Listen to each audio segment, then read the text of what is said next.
Hidup di kos bukan hanya soal ruang, tapi tentang berbagi cerita dan memahami perbedaan.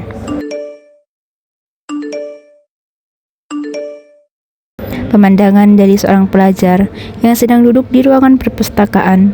Ketika tugas menumpuk, pikirannya justru terjebak pada konflik yang tak kunjung selesai. Ia memandang ponselnya yang mendapat chat panjang dari teman kosnya itu. Ia semakin gelisah dan tidak fokus mengerjakan tugasnya. Ia pun menghela nafas dan merenungkan apa yang harus ia lakukan untuk masalah ini.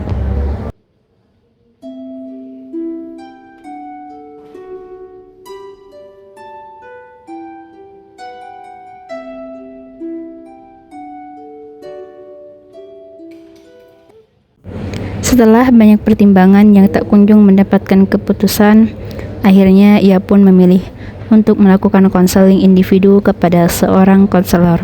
Ia berharap dengan melakukan konseling ini dapat mendapatkan solusi atas permasalahannya ini. Waalaikumsalam. Mari duduk.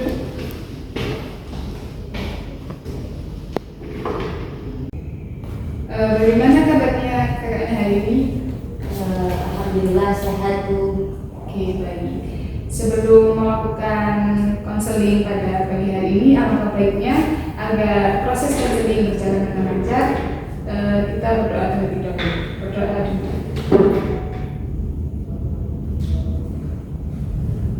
Doa selesai. Selanjutnya baik bisa diperkenalkan terlebih dahulu kakaknya dari mana, namanya siapa, dan sekarang lagi menempuh pendidikan apa? Baik Bu, perkenalkan nama saya Nadia Yunda, biasanya dipanggil Rina, asal Bojonegoro. Sekarang saya lagi menempuh pendidikan di kampus Universitas Islam Negeri Maulana Malik Ibrahim Malang. Jurusan apa kalau? Jurusan Pendidikan Agama Islam. Oke, sekarang saya bernama Julia. Perkenalkan saya Dulu Mutiara Sukma, biasa dipanggil A. Kakaknya bisa manggil saya Pura. Kalau boleh tahu tadi kakaknya berangkat naik apa ya? Saya naik motor Bu. Sama siapa? Sama orang tua atau sama teman? Tadi bareng sama teman saya. Oke. Tadi berangkat ke sini sudah makan apa belum? Nanti takutnya menguras energi ketika mengerjakan masalah. Sudah makan Bu tadi. Kalau boleh tahu akhir-akhir ini kesibukan kakaknya apa ya?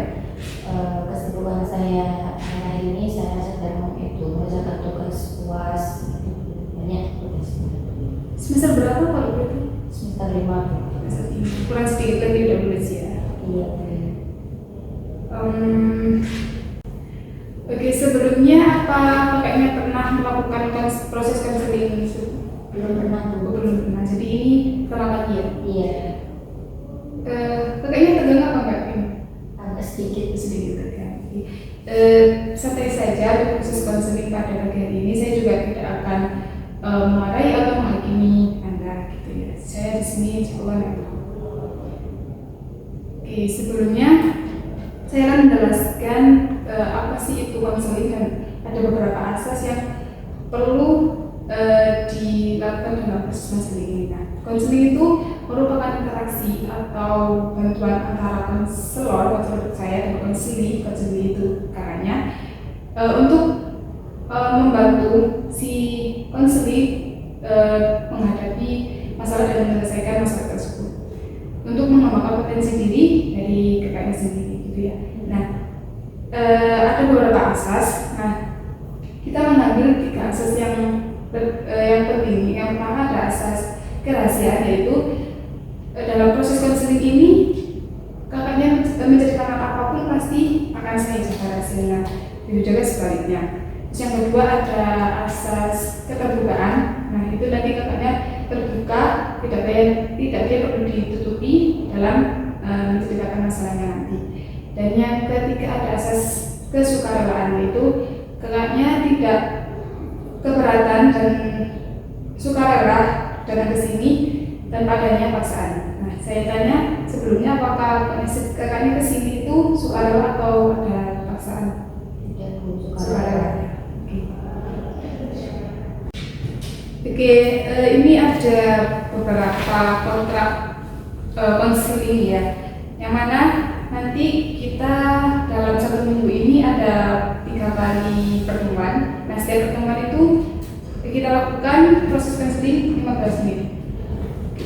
Dan di sini ada tadi yang sudah saya jelaskan, ada beberapa asas dan proses kerahasiaan dan lain sebagainya. Nanti ini kalian bisa tanda tangan kita selesai bahwa kalian setuju dengan kontrak. Tanda tangan sekarang.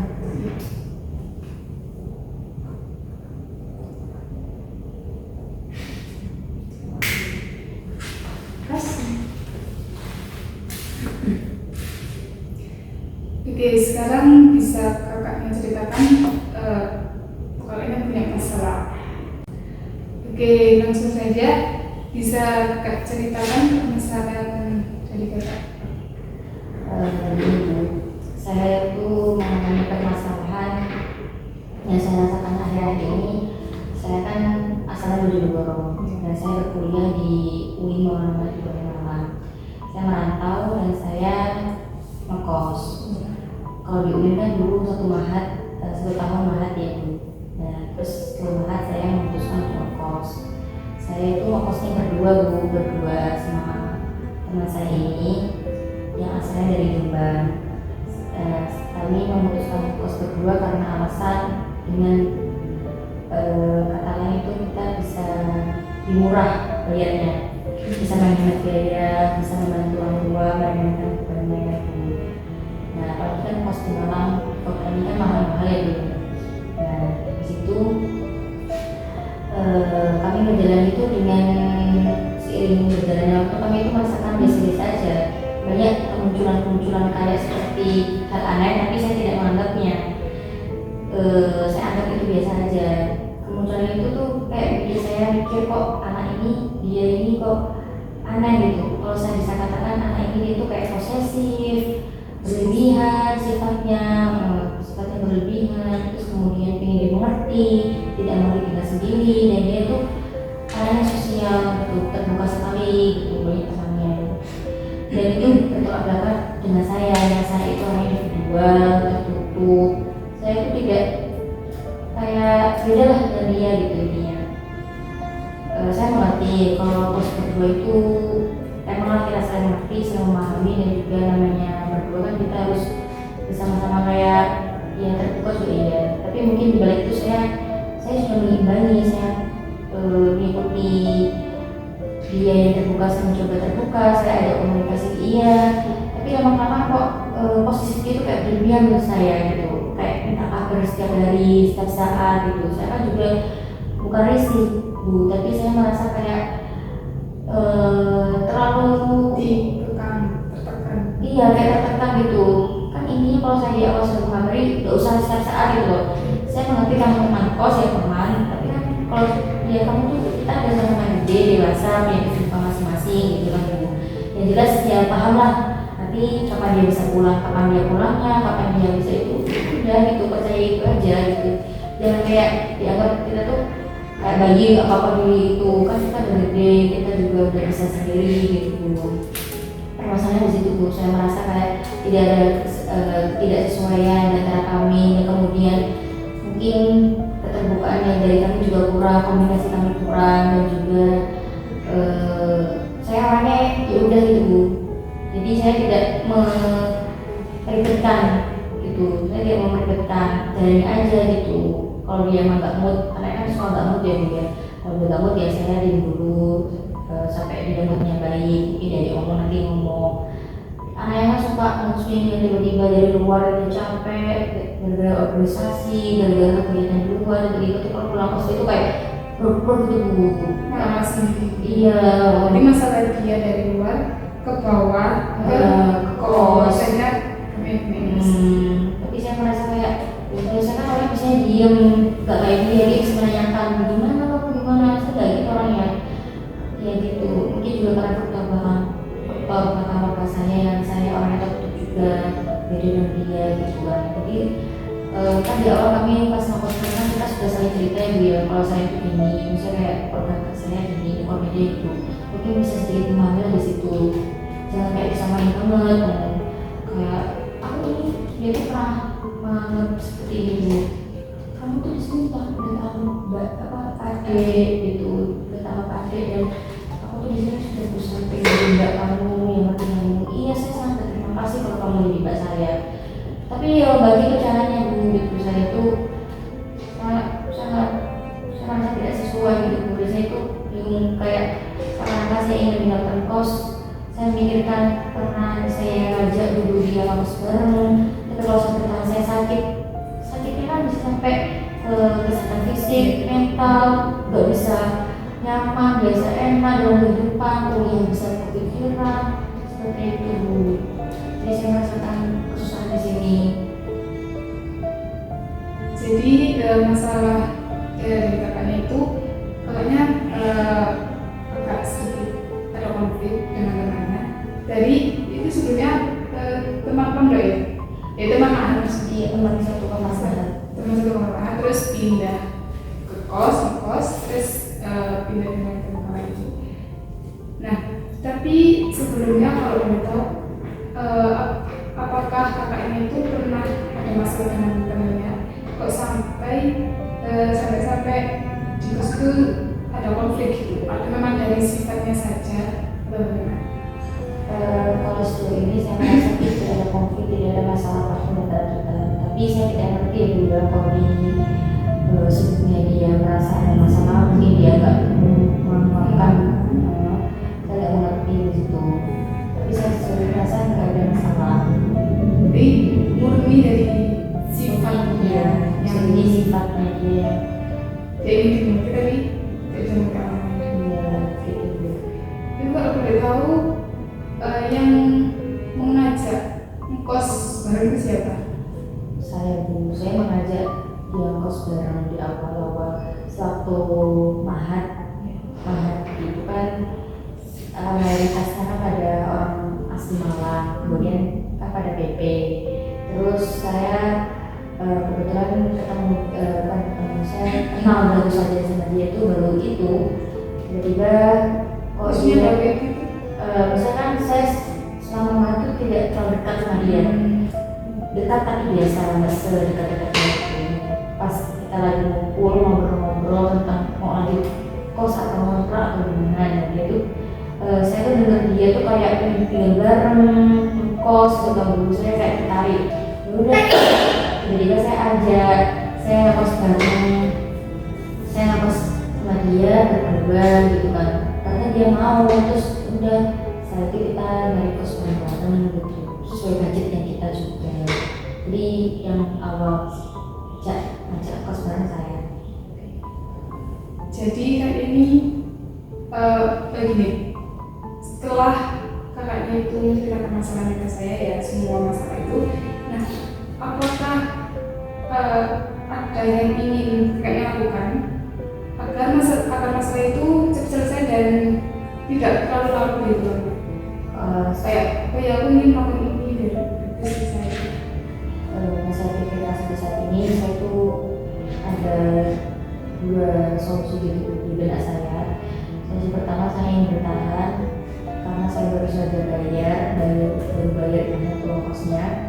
Kemudian juga banyak barang yang kita beli bersama gitu kan. Dan juga kos itu kan strategis juga dekat kampus, dekat murah, ringan, enak gitu.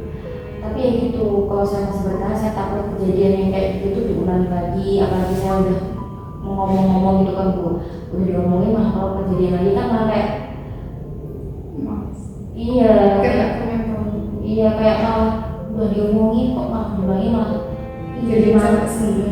Terus kedua saya tuh yang pindah, tapi pindahnya itu ya di kos sendiri yang dekat sama kampus. Tapi ya gitu bu, saya kan harus ngeluarin dulu bayar kosnya dulu. Kalau orang mati kan kami kayak gitu, takutnya malah membuatkan orang tua, malah minta uang sakunya seperti itu. Jadi saya agak lebih namanya tuh dia Tapi sebelumnya pas sudah pernah melakukan komunikasi atau dibicarakan baik-baik dengan sudah bu. Sebelumnya saya pernah mengajak ngobrol karena sama dia. Pertama-tama tuh dia malah pengen tuh mencet tuh long text gitu di WA uang gitu. Saya kan tipenya ya saya bisa long text, tapi saya tuh tergantung kesibukannya, saya lagi apain, saya apa, nggak bisa jawab yang harus konten di situ kan. Jadi kita kumpul bareng, kita depan, kita ngomong baik-baik gitu kan. Malah dibilang kayak enggak, terima kasih gitu. Tapi saya paksa ayo ngobrol bareng-bareng aja gitu. Terus akhirnya di kemudian hari dia mau ngajak ngobrol, tapi dengan kata lain saya ada sudah kayak mau mengambil keputusan kalau saya ingin pindah kos gitu. Baru dia mau ajak ngobrol bareng. Di situ saya sudah mengajak komunikasi baik-baik dengan dia gitu. Oke, jadi kakaknya itu bingung antara bertahan atau pindah kos. Jadi gini, saya memberikan saran atau solusi agar kakaknya itu lebih terbuka atau bisa dikomunikasikan terlebih dahulu baik-baik, secara baik-baik, agar bisa bertahan di kos itu. Jika memang teman kakaknya itu tetap kekeh atau tetap menuruti keegoisan dari sifatnya itu, solusi kedua yaitu jadi kakaknya bisa pindah kos atau mencari kos yang lain. Jadi yang pertama ini saya masih harus ada di komunikasi baik-baik lagi. Bisa. Jadi gini, belajar dari kakaknya juga belajar agar terbuka, dan dia itu juga belajar agar bisa memahami. Jadi dua-duanya ini saling bisa memahami gitu. Yang kakaknya bisa terbuka, yang intinya bisa memahami. Iya. Oke, setelah kakaknya sudah menceritakan semua masalahnya dan saya sudah memberikan beberapa solusi atau saran, saya ingin bertanya apakah hal positif apa yang ingin kakaknya lakukan setelah pulang dari konseling ini? Saya mungkin akan mencoba mengajak dia komunikasi bareng terlebih dahulu. Kemudian saya juga akan mencoba keterbukaan untuk dia, dan saya akan mengimbangi apa yang dia rasa mau. Dirinya kan juga berusaha berubah dan mencoba yang karena ini agar bisa memahami juga. Iya Bu. Bagus. Oke, sebelum konseling ini kita akhiri, saya apresiasi kepada kakaknya sudah mau meluangkan waktunya, dan saya juga berterima kasih kakaknya sudah mau bertahan dalam keadaan yang mungkin cukup rumit ya, mungkin cukup rumit, dan tetap semangat, jangan pernah bosan untuk menjadi lebih baik lagi. Sebelumnya apa ada yang ingin disampaikan lagi? Sudah cukup. Jika tidak ada, makasih sudah percaya dengan saya sebagai konselor, dan saya akan menjaga dari asas kerahasiaan ini. Untuk tindak lanjut, kita akan melakukan konseling di pertemuan selanjutnya. Kan saya sudah sampaikan bahwa 1 minggu ini kita akan melakukan konseling 3 kali pertemuan. Kakaknya bisanya hari apa? Minggu depan bisa. Minggu depan. Ya. Oke, terus kakaknya ada ini kontrak pendatangan tindak lanjut untuk konseling selanjutnya. Silakan isi nama, biodata, nama,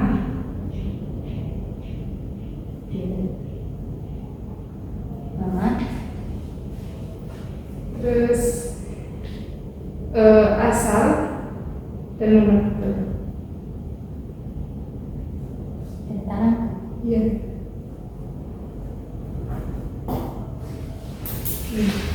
Terima kasih.